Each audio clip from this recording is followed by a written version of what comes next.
Does the existence of another galaxy in the Star Wars universe inherently mean there's another timeline? Let's talk about this, I guess. So with the new Ahsoka series out, inevitably comes more details brought to the Star Wars universe, and there are those out there who will take those new details of the Star Wars universe to wild conclusions that are really based on nothing more than what I personally perceive as just a toxic hope, this last desperate grasp to truly get what you want, even though the creators of this show have constantly, especially with Dave Filoni, on a regular basis now, have all but grabbed these people by the face and shook them that, no, we're not doing that. Stop projecting your bullshit onto our work. Now, allow me to explain the situation. So, in the Ahsoka series, a major plot point that's been setting up is the discovery of an entire new galaxy that the villains are trying to get access to. I won't go into any more details other than that, but apparently, just by the existence of this other galaxy, certain people of the fandom have taken it upon themselves to run with this elaborate idea that by the introduction of this new galaxy,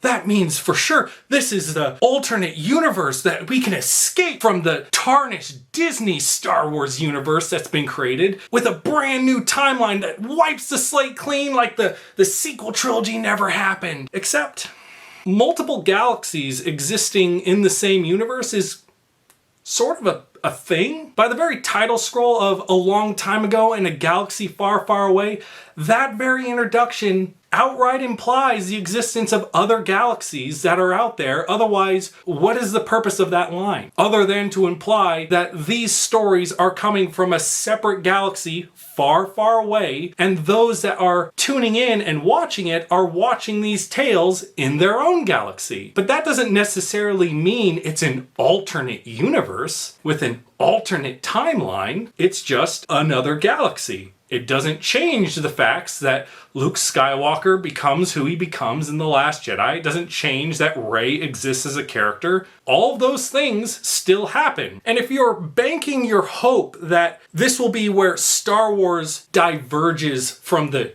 tarnished Disney Star Wars to go off into their new galaxy where we can just forget about what's been done in the current Star Wars universe, I honestly find that incredibly selfish. And ultimately, you're delusional to think that you're going to get what you want if Star Wars is still owned and created by the same exact people who have time and time again shown nothing but support for the direction Star Wars took. You don't have to like the new Star Wars content, but if you're going to keep building your hope up on not having to deal with the reality that what you got is what you got and it's here to stay forever, I don't have any real sympathy for you because you've ultimately built yourself up for a very obvious failure. Disney and Lucasfilm has no intention of forgetting the sequel trilogy, especially when they are about to create a new Rey movie still based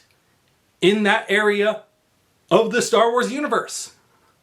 And if you can't accept that, that's fine. But for the majority of us who've come to understand the direction that Star Wars is going and have enjoyed this new content, we need to be allowed to watch this new content in peace without these poisonous snake oil salesmen polluting the Discord, polluting the conversation about Star Wars with this fictional idea that you're going to get what you want eventually, as long as you keep holding out. And then the real heroes of Star Wars are going to make all this go away.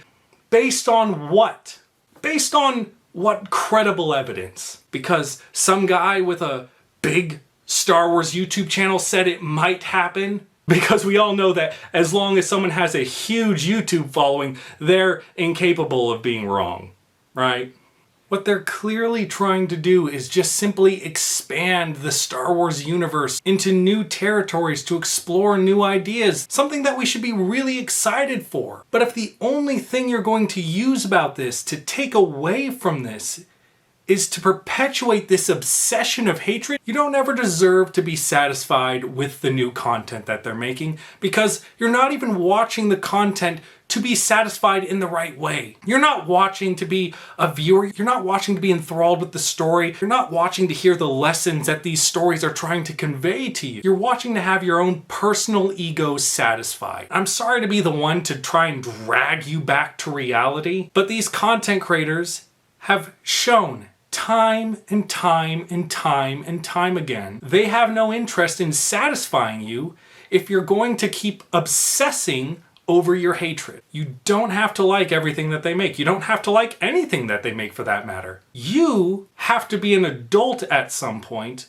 and learn to move on from what you don't like and let other people enjoy the things that they like that you might not. And if you can't do that, then maybe you should consider stepping away, because all you're doing is hurting yourself by hyper-focusing and obsessing over possibly maybe getting what you want and it never happening.